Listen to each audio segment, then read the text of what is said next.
Hello दोस्तों, आज हम आपके लिए लेकर आए हैं शादी एक इश्क की शुरुआत का छठा भाग। अगर आपने इस कहानी के पहले के 5 भाग नहीं देखे तो आप चैनल पर जाकर देख सकते हैं। तो चलिए आगे की कहानी शुरू करते हैं। अगली सुबह मेहरा मेंशन, पाटिल कहाँ हो तुम? अभी तक शर का नाश्ता क्यों नहीं लाए? सोनिया अरोड़ा अपने कमरे से बाहर निकलकर गुस्साते हुए कहती है, मैडम बस जा ही रहा था। पाटिल नाश्ते की ट्रे ले जाते हुए डरकर कहता है। प्रशांत मेहरा अपने कमरे में इधर उधर टहलते हुए किसी से फोन पर बातें करते रहते हैं। तुम लोग बस किसी भी तरह आद्या कंस्ट्रक्शन के बॉस पर नजर रखो। जैसे ही वो दिखे मुझे इन्फॉर्म करना। इतने में ही सोनिया कमरे में आ जाती है। वो लगभग नाराज होती हुई कहती है, ये क्या प्रशांत, तुम अभी तक रेडी नहीं हुए? किसी भी तरह वो टेंडर हमें मिलना चाहिए, नहीं तो तुम जानते हो ना कि हम फिर सड़क पर आने से कोई नहीं रोक पाएगा। इतने में पाटिल नाश्ता लेकर आ जाता है। उसे देखकर प्रशांत को गुस्सा आता है। बेवकूफ इंसान, ये टाइम है नाश्ता लाने का, मुझे लेट हो रहा था। इतनी देर से कहाँ मर गए थे? प्रशांत मेहरा उस पर भड़कते हुए कहता है। फिर सोनिया की तरफ देखकर बोलता है, डोंट वरी डार्लिंग, ये टेंडर हमें ही मिलेगा। अब मैं निकलता हूँ, नहीं तो लेट हो जाएंगे। प्रशांत सोनिया के गले में हाथ डालते हुए कहता है, मैं भी तुम्हारे साथ चलती हूँ। सोनिया प्रशांत के बगल में आकर खड़ी होती है। डार्लिंग, तुम क्या करोगी वहाँ? तुम घर पर ही न्यूज़ कवर कर लो ना। प्रशांत ने उसे टोकते हुए कहा। भूलो मत प्रशांत, ये बिजनेस तुम्हारा नहीं मेरे डैड का है और अभी भी इसके 75 शेयर्स मेरे हैं, इसीलिए तुम मुझे मत सिखाओ कि मैं क्या और कैसे करूँगी। सोनिया ने प्रशांत की बाह पकड़ते हुए गुस्से से कहा और बाहर निकल गई। बाहर निकलते हुए प्रशांत के चेहरे पर एक कुटिल मुस्कान थी। और क्यों थी ये सिर्फ तो वही जानता था। थोड़ी देर में वो वहां पहुंच जाता है जहां टेंडर का अनाउंसमेंट होना था। जैसे ही वो बाहर निकलता है मीडिया उसे घेर लेती है। आपको क्या लगता है मिस्टर मेहरा, ये टेंडर किसको मिलेगा? 2 सालों से आपको एक भी बड़ा टेंडर नहीं मिला है। उनके सवालों को सुनकर पहले तो प्रशांत मेहरा को बहुत गुस्सा आता है, लेकिन वो वहां से बिना कुछ कहे अपने गॉगल सही करते हुए अंदर आ जाता है और आकर सबसे पहले रो में बैठ जाता है। वहां पर शहर के छोटे बड़े बिजनेसमैन मौजूद थे और कुछ आने बाकी थे। अभी तक आद्या कंस्ट्रक्शन के बोझ नहीं आ सके थे। वो इधर उधर नजर घुमाता और एक कुटिल मुस्कान के साथ मन ही मन कहता है, तुम यहाँ तक नहीं आ पाओगे, ये टेंडर सिर्फ मुझे मिलेगा। थोड़ी देर में लगभग सभी आ जाते, लेकिन प्रीशा अभी तक नहीं पहुंच सकी थी। सब कुछ देखते हैं और फिर एक व्यक्ति आगे बढ़कर माइक संभालता है। इधर प्रीशा के घर आस्था जी सुबह से ही मंदिर में हाथ जोड़े खड़ी थी। शशांक टीवी खोलकर बैठा था और हर न्यूज पर खबर बनाए हुए था। दक्ष और बाकी सब नीचे आते हैं तो सबको ऐसे देखकर चकित रहते हैं। सभी के दिमाग में बस यही सवाल था, आखिर ये सब क्या है? दक्ष और बाकी सबको कुछ समझ नहीं आता है, इसीलिए वो सब बाहर निकल जाते हैं। आज वो सब प्रीशा के बर्थडे की तैयारी के लिए मार्केट निकल जाते हैं। प्रियो और दीपक घर पर ही रुक जाते हैं। इधर प्रशांत मेहरा को बेचैनी महसूस हो रही थी। जैसे ही माइक पर खड़े व्यक्ति ने बोलना शुरू किया, सभी की नजरें उस पर जम गई। ये हाईवे का टेंडर लेने के लिए सबने फॉर्म भरे हैं, लेकिन टेंडर उसी को मिलेगा जो इसके काबिल है। ये टेंडर उस कंस्ट्रक्शन कंपनी को जाता है जिसने बहुत कम समय में बड़े बड़े प्रोजेक्ट को आसानी से हैंडल किया है और ये उसके काबिल भी है, तो ये टेंडर मिलेगा। और प्रशांत मेहरा की निगाह करता है। इतना बोलते ही प्रशांत मेहरा अपने जगह से खड़ा हो जाता है और एक विजयी मुस्कुराहट के साथ अपने कदम बढ़ा देता है। इधर दक्ष और आर्यन बाजार जाते हैं, लेकिन आधे रास्ते में दक्ष को याद आता है कि वो अपना वॉलेट घर पर ही छोड़ आया है, तो वो आर्यन को जाने का कहकर खुद वापस घर आ जाता है। प्रशांत मेहरा अपने कदम बढ़ाता है, तभी अनाउंस होता है, ये टेंडर दिया जाता है आद्या कंस्ट्रक्शन को। कंपनी की मालिक आए और सारी फॉर्मेलिटी पूरी कर ले। इतना बोलकर वो व्यक्ति माइक से हट जाता है। इतना सुनते ही प्रशांत मेहरा के कदम वहीं रुक जाते हैं। उसे बहुत झटका लगता है, उसके चेहरे पर गुस्सा आ जाता है। सोनिया भी अपनी जगह से उठ खड़ी होती है। उसकी आंखें गुस्से से भर जाती है। वो प्रशांत को खा जाने वाली नजरों से देखती है और गुस्से में बाहर निकलने लगती है, लेकिन मुड़ते ही उसके कदम रुक जाते हैं। आंखों को यकीन नहीं होता। कि ये सपना है, ये हकीकत। वो हैरान परेशान से सामने देखती रहती है और मुड़कर प्रशांत को देखती है। प्रशांत भी सोनिया के साथ जाने के लिए मुड़ता है, लेकिन उसके पैर जमीन से जैसे जड़ हो जाते हैं। उसके पैरों तले जमीन खिसक जाती है। सामने से प्रिशा आ रही थी। वाइट शर्ट, उस पर black leather jacket, black shoes, formal black pant, हाथों में स्टाइलिश रिस्ट वॉच, बालों में पोनीटेल और आंखों पर गॉगल्स। चेहरे से झलकता आत्मविश्वास। उसके चेहरे पर एक विजयी मुस्कान थी। बॉडीगार्ड उसके चारों तरफ थे। उसे देखकर प्रशांत मेहरा के मुंह से बस इतना ही निकला, प्रिशा। ये झटका टेंडर न मिलने से भी बड़ा झटका था, जिसे प्रशांत मेहरा संभाल नहीं पाया। वहीं पास पड़े चेयर को पकड़ लेता है। सोनिया भी आंखें फाड़े बस प्रिशा को ही देख रही थी। दोनों के लिए ये झटका बहुत बड़ा था। प्रिशा आगे बढ़कर प्रशांत के पास रुकी। प्रशांत और सोनिया को ऊपर से नीचे तक देखा और व्यंग्य भरी मुस्कान के साथ आगे बढ़ गई। वहां मौजूद सभी शख्स खड़े हो गए थे। उन्होंने भी पहली बार प्रिशा को देखा था। कुछ उसकी खूबसूरती के कायल हुए तो कुछ उसकी कामयाबी से जल उठे। प्रिशा ने आगे बढ़कर फॉर्मेलिटी पूरी की और हाईवे का टेंडर उसे मिल गया। प्रशांत गुस्से में तिलमिलाता हुआ आगे बढ़ गया और अपनी कार के पास आकर जोर से पैर दे मारा। कैसे? ये जिंदा कैसे है? ये तो मर चुकी थी। और तो और इतना बड़ा कंस्ट्रक्शन बिजनेसमैन भी कर लिया कैसे? इतने सालों से ये थी मेरी नाकामयाबी के पीछे। और एक मिनट, ये टेंडर तो मुझे मिलना था, फिर ये इसे कैसे मिल गया? प्रशांत बौखलाया हुआ खुद में ही बड़बड़ा रहा था। सोनिया बाहर आकर प्रशांत को गुस्से से देखती है और बिना कुछ कहे गाड़ी में बैठ के निकल जाती है। दक्ष मार्केट से घर आता है, लेकिन जैसे ही वो हॉल से गुजरता है तो उसकी नज़र टीवी पर पड़ती है। शशांक उसे देख नहीं पाता। वो जोर से चिल्लाकर कहता है, माँ, आपकी प्रार्थना भगवान ने सुन ली। टेंडर दीदी के कंपनी को ही मिला है। ये सुनकर दक्ष हैरान हो जाता है। आद्या जी मंदिर से भागी भागी आती है। शशांक उन्हें गले से लगा लेता है। शाम में प्रीशा को न्यूज पर देखकर उनकी आंखें खुशी से छलक पड़ती है। दक्ष धीमे कदमों से हॉल के बीचों बीच आकर खड़ा हो जाता है। मीडिया वाले प्रीशा को घेर कर खड़े थे, उससे सवाल जवाब कर रहे थे। दक्ष नीचे के हेडलाइंस पर नजर डालता है। वहाँ भी वही न्यूज़ थी। प्रीशा मीडिया के सवालों का जवाब दे रही थी, लेकिन दक्ष को जैसे यकीन नहीं हो रहा था प्रीशा ने उससे झूठ कहा था। दक्ष अपने आप को संभालते हुए आद्या जी के पास जाता है। ये सब क्या है आंटी? प्रीशा जी, अपना कंस्ट्रक्शन बिजनेस है, फिर आप दोनों ने ही झूठ कहा मुझसे। दक्ष ने एक बार टीवी की तरफ देखते हुए कहा। आद्या जी दक्ष को देखकर थोड़ी सी हैरान होती है, लेकिन फिर मन ही मन सोचती है, ये सच आज सामने आना ही था तो आ गया। बस दक्ष और प्रीशा के लिए जो अरमान मैंने सजाए थे वो खत्म ना हो जाए। बेटा, वो कुछ मजबूरी थी हम सबकी, इसीलिए तुम सबको नहीं बताया, आद्या जी आगे आती हुई कहती है।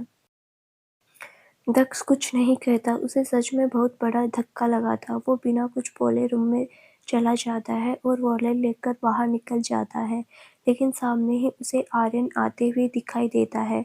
तूने न्यूज़ देखा दक्ष? ये प्रीशा बिजनेस वुमन है यार। हम इतने दिनों से यहाँ रह रहे हैं, लेकिन हमें खबर तक नहीं।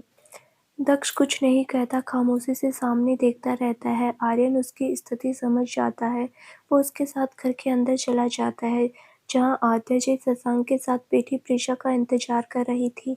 दक्ष को आते देखकर वो खड़ी हो जाती है। दक्ष उनसे कुछ नहीं कहता है, वहीं बैठकर प्रीशा का इंतजार करने लगता है।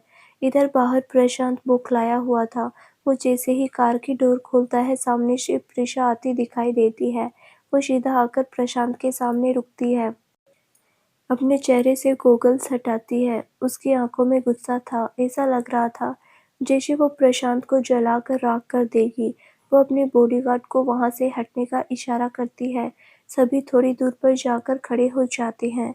क्या हुआ मिस्टर मेहरा? हैरान हो कि मैं यहाँ कैसे? एक मिनट, बल्कि इसीलिए हैरान हो कि मैं जिंदा कैसे? यही सोच रहे हो ना? प्रीशा प्रशांत की आंखों में देखकर कहती है।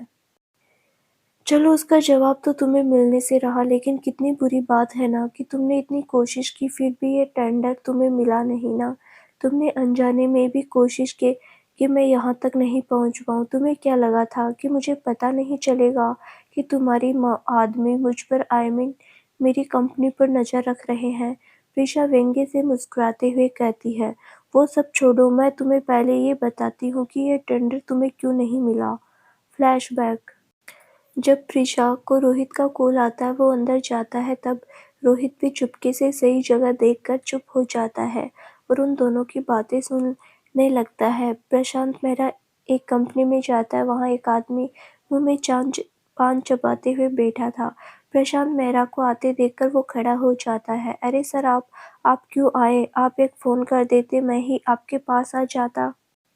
चुप रहो अरविंद, तुम इन 2 सालों में कोई टेंडर तो मुझे दिलवा ना सके और बड़ी-बड़ी बातें कर रहे हो, प्रशांत मेहरा ने झल्लाते हुए कहा। अरविंद ने दांत खिंचोड़ते हुए कहा, क्या करूं मेहरा जी, कोशिश तो बहुत की, लेकिन सीनियर की वजह से कुछ नहीं हो पाया। देखो अरविंद, तुम्हें एक मौका और दे रहा हूँ। ये जो हाईवे का टेंडर है ना, ये मुझे मिलना चाहिए, किसी भी हाल में, किसी भी कीमत पर। प्रशांत टेबल पर झुकते हुए बोला, काम तो रिस्की है मेरा जी, लेकिन हो जाएगा, उसके लिए भी तो दमदार लगेगी ना। अरविंद हंसते हुए बोला। प्रशांत मेहरा उठकर एक नोट की गड्डी उसकी तरफ फेंकता है, जिससे अरविंद तुरंत लपक लेता है। ये सारी बातें रोहित अपने कैमरे में रिकॉर्ड कर लेता है। प्रशांत मेहरा उसे चेतावनी देकर निकल जाता है। अरविंद उसे बेफिक्र रहने का बोलकर नोट गिनने लगता है। प्रशांत के जाते ही रोहित केबिन में घुस जाता है और सामने अजनबी चेहरे को देखकर अरविंद पहले तो घबरा जाता है, लेकिन फिर नोट की गड्डी किनारे रखकर खड़ा हो जाता है। क्यों भाई, कौन हो तुम और यहाँ ऐसे बिना परमिशन के कैसे घुस आए? अरविंद पान थूकते हुए बोला। अरे अरविंद जी, मैं कैसे आया इस बात को छोड़िए, मैं क्यों आया इस बात पर गौर करिए। रोहित सामने चेयर पर बैठते हुए बोला और अपना मोबाइल सामने करके वीडियो ओपन कर देता है। इन्हें तो जानते हैं ना, आप अभी-अभी गए हैं यहाँ से।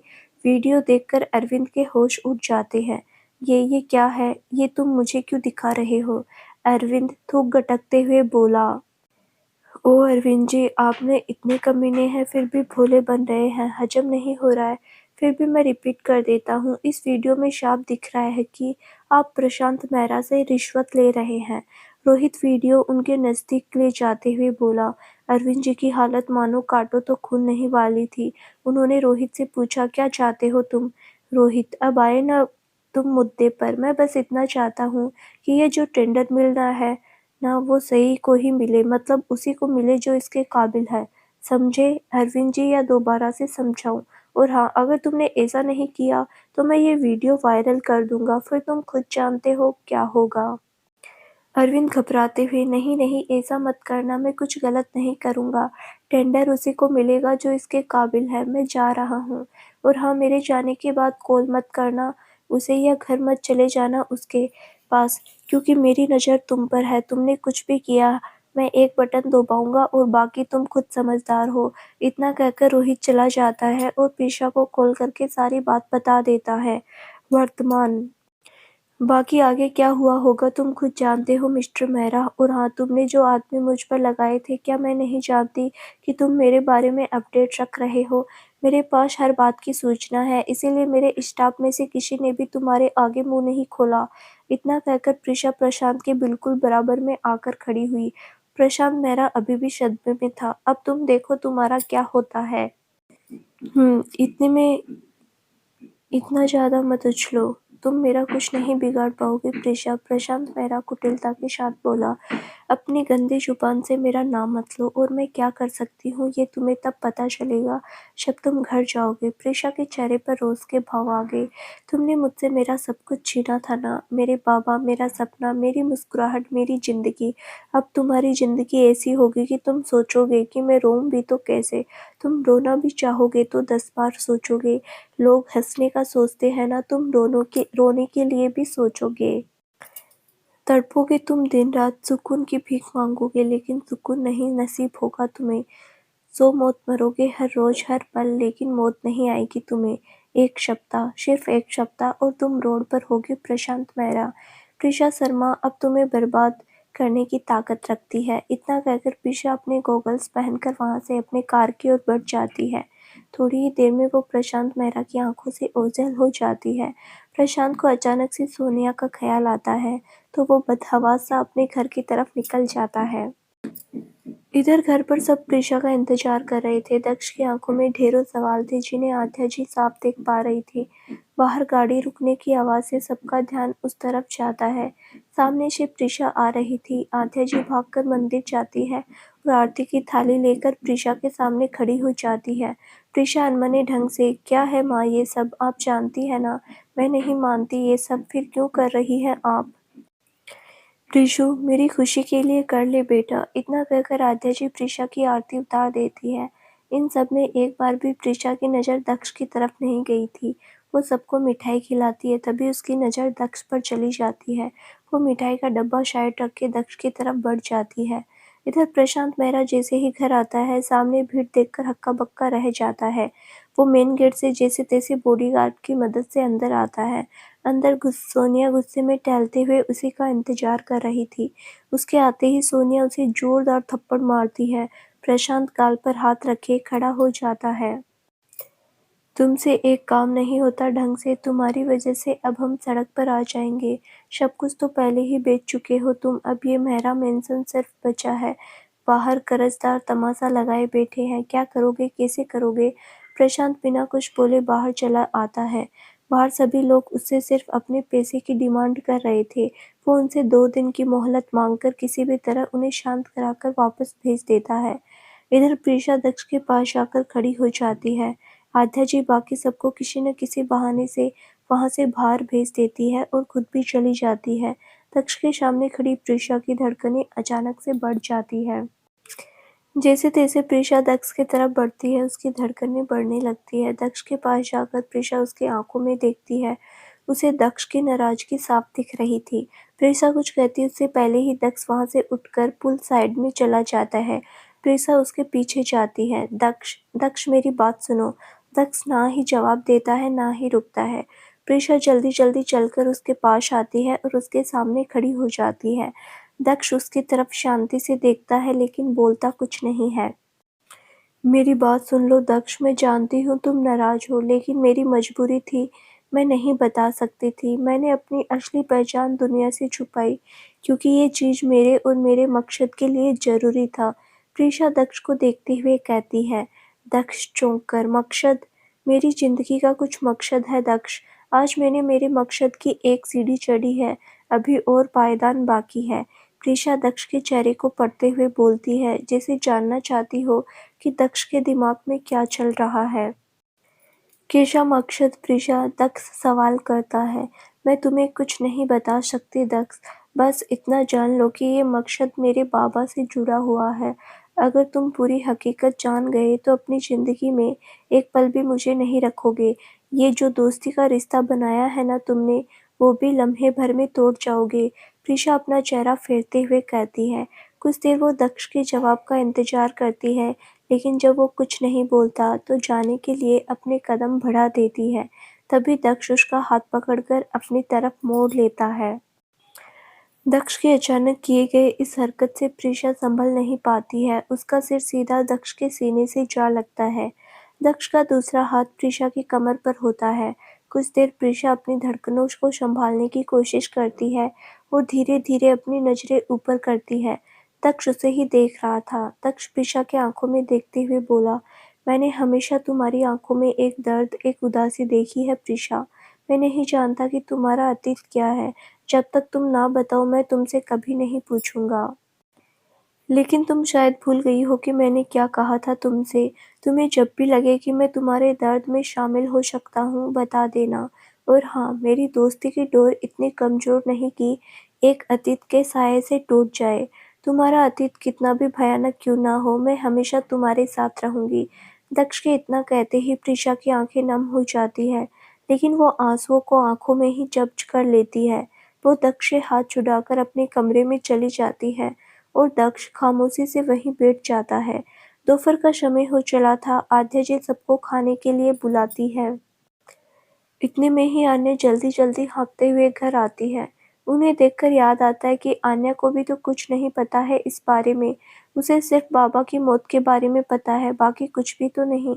आन्या आते ही प्रीशा को आवाज लगाती है। प्रीशा नीचे आती है। आन्या उसे देखकर दूर से सवाल करती है, क्यों दीदी, क्यों आपने मुझसे झूठ कहा? मैं हमेशा पूछती रही कि आखिर ये सब कैसे हुआ? आपने हमेशा मुझे टाल दिया, पराया कर दिया आपने मुझे। मुझे आपकी बातें मीडिया वालों और बाहरी लोगों से पता चली कि मेरी अपनी दीदी एक बिज़नेस वूमन है। बोलते-बोलते आन्या की आँखों में आँसू आ गए और प्रिशा की आँखें भी नम होती हैं, लेकिन हमेशा की तरह वो आँसू उसकी आँखों के अंदर ही दम तोड़ देते हैं, बाहर नहीं आ पाते हैं। आन्या, मेरी बात सुन, प्रीशा आगे बढ़ते हुए कहती है, तू जानती है ना कि तेरी दीदी सब कुछ देख सकती है, लेकिन तू रोए तो तेरी दीदी बर्दाश्त नहीं कर सकती है। चुप हो जा, शांति से बात कर ले। आन्या कुछ कहती इससे पहले ही प्रीशा दौड़कर उसे गले लगा लेती है। आपने ऐसे क्यों किया दीदी? आपने इतनी बड़ी बात मुझसे छुपाई। क्या आप मुझे इस काबिल भी नहीं समझती कि अपनी बातें शेयर कर सके मुझे? आन्या प्रीशा के गले लगे हुए ही रोते-रोते हुए बोली। प्रीशा उसे सीधा करके, तू पागल हो गई है, ऐसी बातें क्यों कर रही है तू? मैंने तुझे इसीलिए नहीं बताया कि तेरी पढ़ाई डिस्टर्ब होती, समझी? बंद कर रोना और अब चल-चल कर खाना खा ले। आन्या कमरे में जाने लगती है लेकिन अचानक से रुक जाती है। दीदी, एक बात मुझे समझ नहीं आई कि आपका सपना तो कुछ और था, फिर ये सब क्या है? अगर आपने ये सब किया भी तो दुनिया में अपनी पहचान क्यों छुपाई? आन्या मुड़कर असमंजस में सवाल करती है। प्रीशा को समझ नहीं आता कि क्या जवाब दे। दक्ष सामने आकर, तुम भी कितने सवाल करती हो, जाओ पहले चेंज करके आओ, फिर खाना खाकर सब आराम से बात करते हैं। आन्या बिना कुछ कहे चली जाती है। दक्ष प्रीशा की तरफ देखता है तो वो उसे ही देख रही थी। दक्ष प्रीशा को अपनी तरफ देखता पाकर पलकें झपकाकर साथ होने का एहसास दिला देता है। सभी खाने के टेबल पर आ जाते हैं। आते समय शशांक और प्रियो एक दूसरे से टकरा जाते हैं। प्रियो अपने आप को संभालकर सॉरी कहकर आगे बढ़ जाती है। शशांक उसे आवाज़ देता है लेकिन वो अनसुना करके आगे बढ़ जाती है। आर्यन और आन्या सिर्फ अपने प्लान की वजह से बात करते, नहीं तो दोनों ही एक दूसरे को देखकर चिढ़ होती थी। आज प्रीशा सबके साथ लंच करती है। आद्या जी ने आज सारा खाना प्रीशा की पसंद का बनाया था। सभी खाना खाने बैठ जाते हैं। एक बात बताइए आंटी, आपके यहाँ सर्वेंट है, मेड है, फिर भी आप खाना खुद क्यों बनाती है? दक्ष खाते हुए पूछता है। आद्या जी मुस्कुराकर कहती है, वो इसीलिए बेटा क्योंकि मेरे बच्चों को मेरे हाथ का ही खाना पसंद आता है। दीपक, आएगा ही पसंद आंटी, अब खाना इतना स्वादिष्ट जो बनाती है। उसकी बातें सुनकर सब मुस्कुराने लगते हैं। माँ के हाथ से बनाए खाने में सिर्फ तेल मसाले नहीं होते, उसमें माँ का प्यार भी होता है, इसीलिए माँ के हाथ से कुछ भी खा लो, उसके आगे अमृत फेल है। प्रीशा अद्या जी की तरफ देखकर कहती है। ऐसे ही सब बातें करते हुए मुस्कुराते हुए खाना खत्म करते हैं। मेहरा मेंशन। प्रशांत मेहरा गुस्से में बौखलाया हुआ था। उसे बार-बार सोनिया का थप्पड़ मारना याद आ रहा था। इसकी वजह वो प्रीशा को मान रहा था। सोनिया अरोड़ा ने उसे 2 दिन का टाइम दिया था कि किसी भी तरह कर्जदारों के पैसे दो, नहीं तो वो प्रशांत मेहरा के शेयर्स बेच देगी। प्रशांत ने अब तक रूम के सामान को तोड़-फोड़ दिया था। कैसे? आखिर वो बच कैसे गई? मेरे आदमियों ने खुद उसे खून से लथपथ सड़क पर देखा था और ये मेरी सबसे बड़ी दुश्मन बन गई है। इसके रहते मैं कभी भी कुछ नहीं कर पाऊंगा क्योंकि ये वापस लौटी तो है लेकिन शेरनी बनकर। प्रशांत खुद में ही बड़बड़ा रहा था। अच्छा हुआ पीहू यहाँ नहीं है, नहीं तो उसके दिमाग पर बुरा असर पड़ता। नहीं प्रीशा, नहीं, मैं तुम्हें इतनी आसानी से खुद को बर्बाद नहीं करने दूंगा। प्रशांत मेहरा उस वक्त भी जीता था और आज भी जीतेगा। शर्मा हाउस। सभी खाना खाकर वहीं हॉल में बैठ जाते हैं। आर्यन और आन्या भी अपनी एक अलग ही खिचड़ी पक रही थी, जिसे प्रीशा कब से नोटिस कर रही थी। क्या कर रहे हो तुम दोनों? कौन सी खिचड़ी पका रहे हो? प्रीशा दोनों को देखते हुए बोली। काका, कुछ नहीं दीदी, वो हम ये सोच रहे थे कि क्यों ना पार्टी की जाए, आखिर आप प्रयागराज की नंबर 1 बिजनेस वूमन है। आन्या हड़बड़ी में कुछ भी बोल देती है। आर्यन बेचारा सिर पीट लेता है, ये पक्का मरवाएगी। प्रीशा उसकी बात सुनकर, नहीं, उस सब की कोई ज़रूरत नहीं है, अभी मुझे बहुत कुछ करना है, तब तक कोई पार्टी नहीं। अरे हाँ, पार्टी पर याद आया, मम्मा अगले हफ्ते चरण अंकल की बेटी अर्चू की शादी है तो आप सब चले जाइएगा। आद्या जी, अपनी अर्चू की शादी है, तू भी चलना, तेरी बचपन की दोस्त है वो, हमारे जाने से वो इतनी खुश नहीं होगी जितनी तेरे जाने से होगी। आप जानती हैं ना माँ, मैं नहीं जाऊंगी। फिर क्यों बेकार की बातें कर रही है, छोड़िए ये सब। आर्यन, ये अर्चू कौन है? वो प्रीशा की मैनेजर है, चरण जी उन्हीं की बेटी है। प्रीशा की बचपन की दोस्त आद्या जी जवाब देती है। तब तो तुम्हें जाना चाहिए प्रीशा, दक्ष कहता है। मैं नहीं जाऊंगी, इस पर कोई बहस नहीं। प्रीशा बात को टालने के लिए सबके लिए कॉफी बनाने के लिए कहती है। दक्ष उससे कहता है वो कॉफी नहीं पीता। प्रीशा सबके लिए कॉफी और अपने और दक्ष के लिए चाय बनाकर लाती है। आन्या कॉफी पीते हुए, वैसे दीदी अब मेरी वैल्यू कॉलेज में और बढ़ जाएगी। आखिर मैं प्रीशा शर्मा की बहन जो हूँ। प्रीशा, लेकिन याद रहे कभी मेरे नाम का गलत इस्तेमाल मत करना। दौलत और शोहरत इंसान के पास हो तो अच्छी बात है, लेकिन उसकी वजह से किसी गरीब या जरूरतमंद का दिल ना दुखे, तभी वो बेहतरीन होता है। दक्ष प्रीशा को बहुत गौर से देख रहा था कि इतनी कम उम्र में इतनी समझदारी की बातें कैसे कर लेती है ये। थोड़ी देर में प्रीशा शबी को आराम करने के लिए बोलती है। दक्ष बेचारा उसे थोड़ी देर और रुकना चाह रहा था, लेकिन कैसे समझ नहीं आ रहा था। प्रियो और आर्यन उसके चेहरे पर आते जाते भावों को देख रहे थे। प्रीशा कमरे में जाने लगती है, लेकिन तभी बाहर से गार्ड आकर उसे आवाज लगाता है, मैडम जी। प्रीशा मुड़कर उसे देखती है, वो बाहर मीडिया वाले आए हैं। प्रीशा को कोई हैरानी नहीं होती, क्योंकि उसे पता था यही होगा। जब तक उसकी पहचान छुपी थी तो उसे ढूंढना मुश्किल काम था, लेकिन अब हर कोई जान गया है तो ये सब तो होता ही रहेगा। प्रीशा बिना कुछ कहे बाहर की तरफ चली जाती है। उसके पीछे बाकी सब भी चले जाते हैं, सिर्फ दक्ष को छोड़कर। बाहर आते ही मीडिया प्रीशा और उसकी फैमिली की तस्वीरें लेने लगती है। सभी उसके परिवार के बारे में जानना चाहते थे। प्रीशा ने सबको अपनी फैमिली से मिलवाया।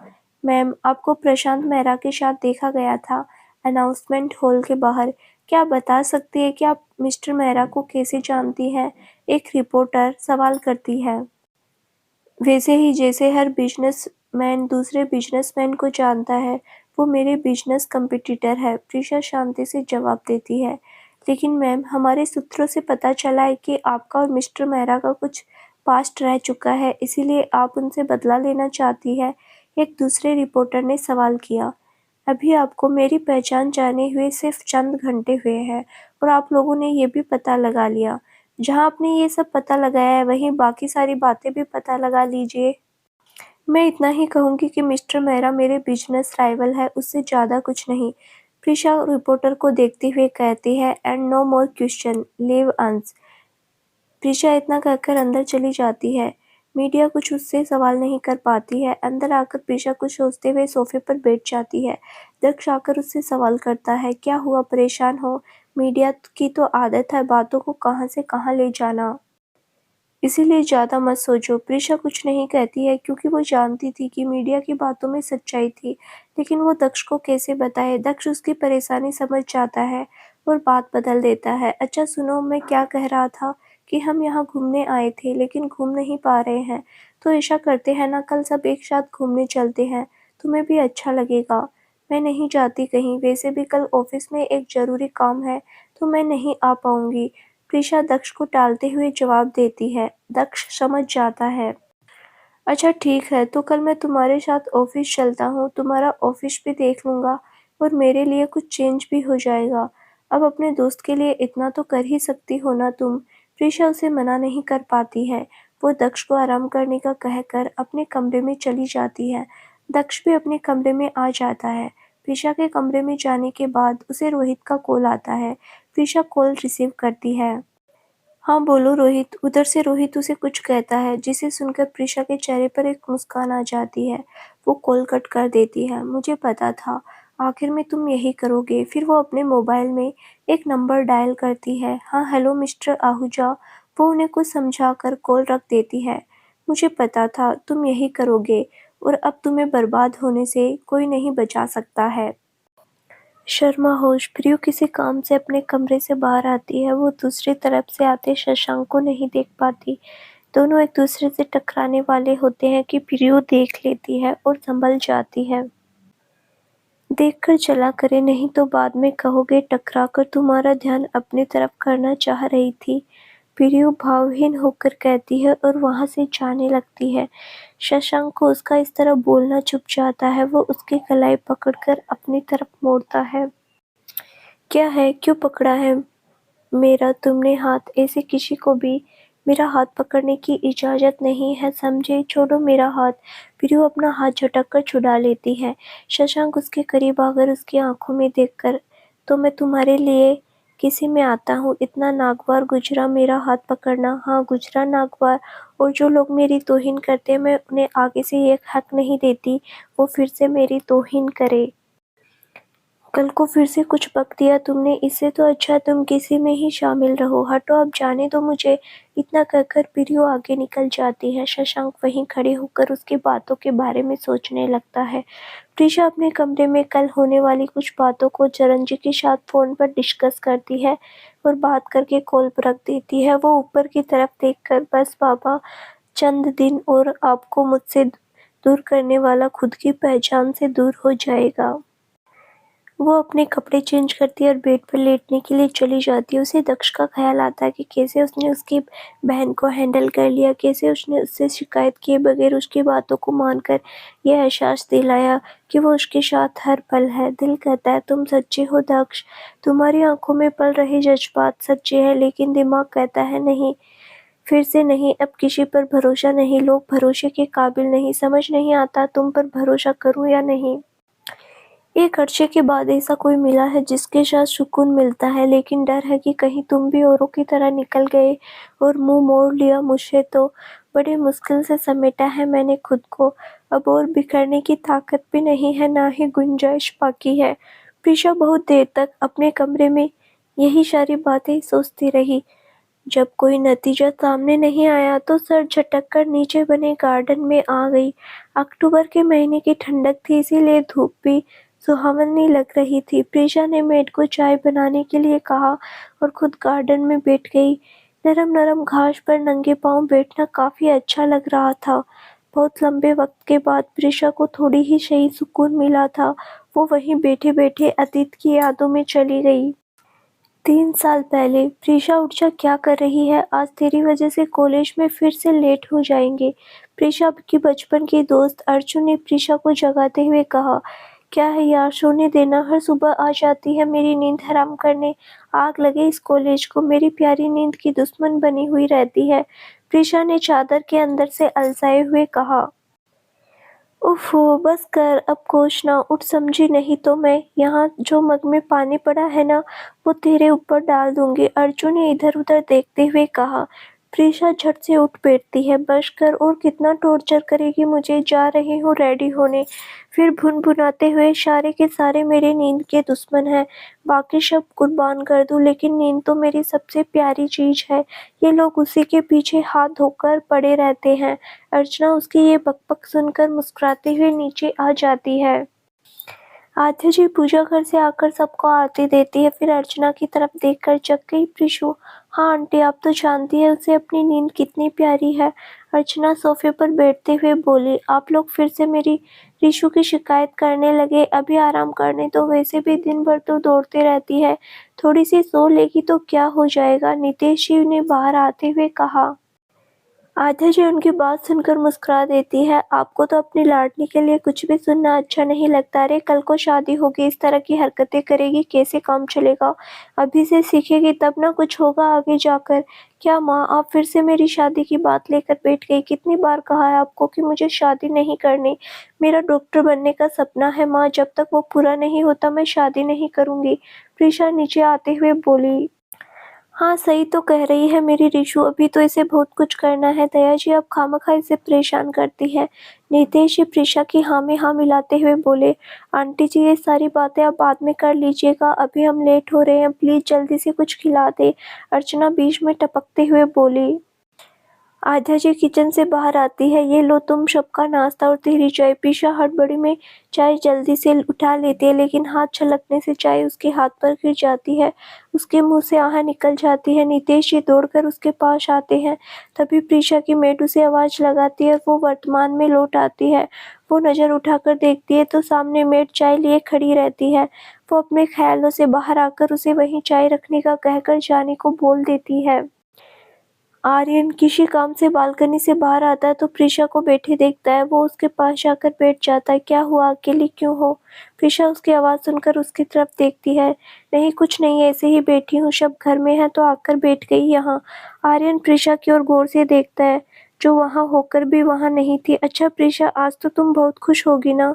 हाँ, बहुत तो नहीं, लेकिन खुश ज़रूर हूँ। मेरे बाबा का सपना था कि मैं दुनिया में नाम कमाऊँ, एक पहचान बनाऊँ, मैं अपनी खुद की। प्रीशा हल्के से मुस्कुराते हुए कहती है। आर्यन उससे थोड़ी बहुत इधर-उधर की बातें करता है, फिर दोनों अंदर आ जाते हैं। शाम हो चुकी थी, ठंड का मौसम था, तो सभी एक जगह जमा होकर बैठे बातें कर रहे थे। इधर मेहरा मैंसन में सोनिया ने आहूजा के साथ शाम में मीटिंग फिक्स की ताकि उसकी प्रॉब्लम सॉल्व हो जाए, लेकिन सोनिया और प्रशांत दोनों इस बात से अनजान थे कि उनकी प्रॉब्लम कम नहीं होगी बल्कि अभी और बढ़ने वाली है। देखते ही देखते शाम से रात हो जाती है। सभी खाना खाकर सोने चले जाते हैं। प्रीशा को नींद नहीं आती। वो छत पर चली जाती है। आसमान का चांद जमीन पर अपनी शीतल रोशनी बिखेर रहा था। हर तरफ शांति थी। प्रीशा वहीं दीवार से लगे हुए चांद को निहार रही थी।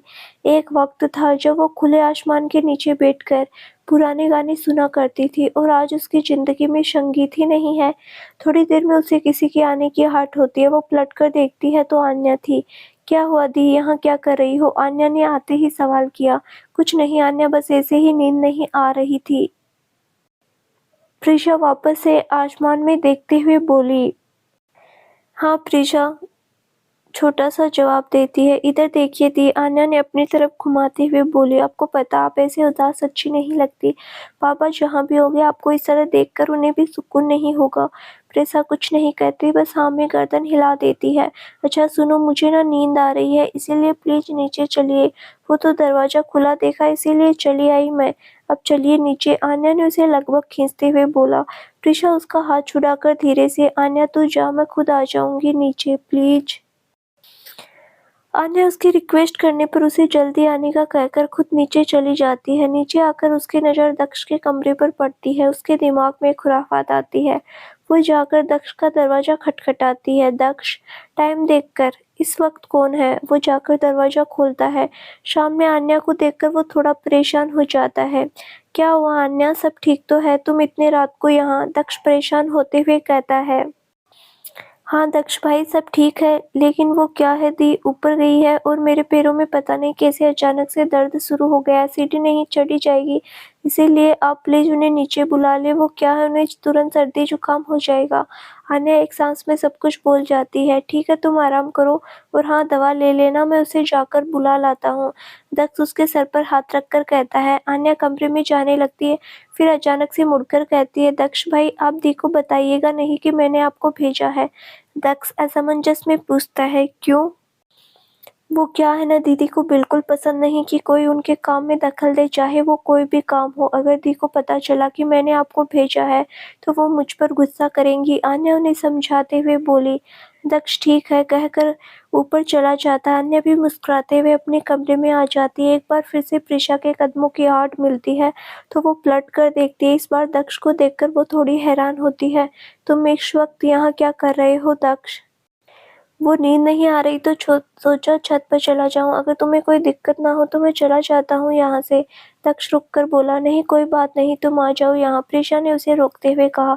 दक्ष आकर उसके बगल में खड़ा हो जाता है। वैसे तुम यहाँ क्या कर रही हो इस वक्त? दक्ष ने बिना प्रीशा को देखे हुए ही कहा। प्रीशा कोई जवाब नहीं देती, बस खामोशी आसमान में देखती रहती है। क्यों, परेशान हो प्रीशा? नहीं, मैं परेशान नहीं हूँ दक्ष। मैं झूठ नहीं बोल रही दक्ष, प्रीशा दक्ष की तरफ मुड़ते हुए बोली। अपने पापा की याद आ रही है ना? दक्ष ने बहस को आगे न बढ़ाकर सीधा सवाल किया। प्रीशा हैरानी से एक नज़र उसे देखती है। हैरान क्यों हो रही हो? आज तुम्हारे लिए इतना बड़ा दिन था, ऐसे में पापा की याद तो आएगी ना? दक्ष उसे हैरान देखकर बोलता है। प्रीशा बस हाँ में गर्दन हिला देती है। थोड़ी देर तक दोनों खामोश रहते हैं। फिर प्रीशा आसमान में चांद को देखते हुए कहती है।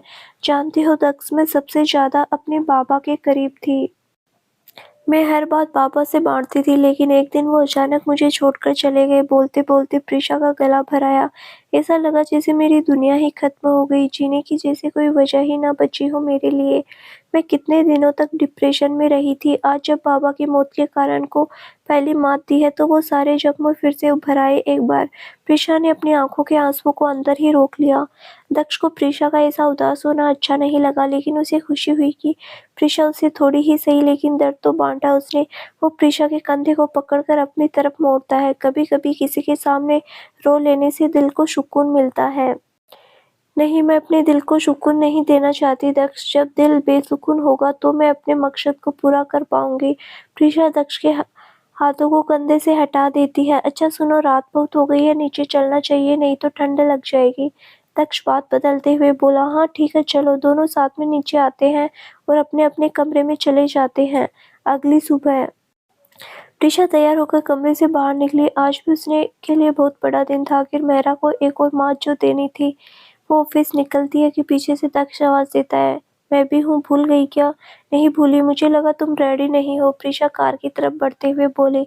दक्ष भागकर उसके साथ कार में बैठ जाता है। थोड़ी देर में कार प्रयाग की सड़कों पर थी। वैसे यहाँ की खूबसूरती बेमिसाल है, दक्ष बाहर देखते हुए बोला।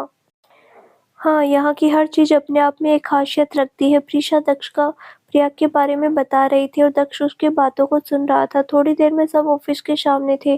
प्रीशा अंदर आती है और केबिन में न जाकर स्टाफ के पास ही रुक जाती है। सबको एक जगह बुलाती है। सभी बेचारे डरे समय से एक जगह आ जाते हैं। आज पता नहीं कौन सा बम फूटेगा। दक्ष तो इधर उधर नजरें घुमाकर ऑफिस को ही देख रहा था और प्रीशा से इम्प्रेस भी हुआ कि एक अकेली लड़की होकर इसने इतना बड़ा ऑफिस खड़ा किया और अपनी मेहनत से ये आज नंबर 1 पोजीशन पर थी।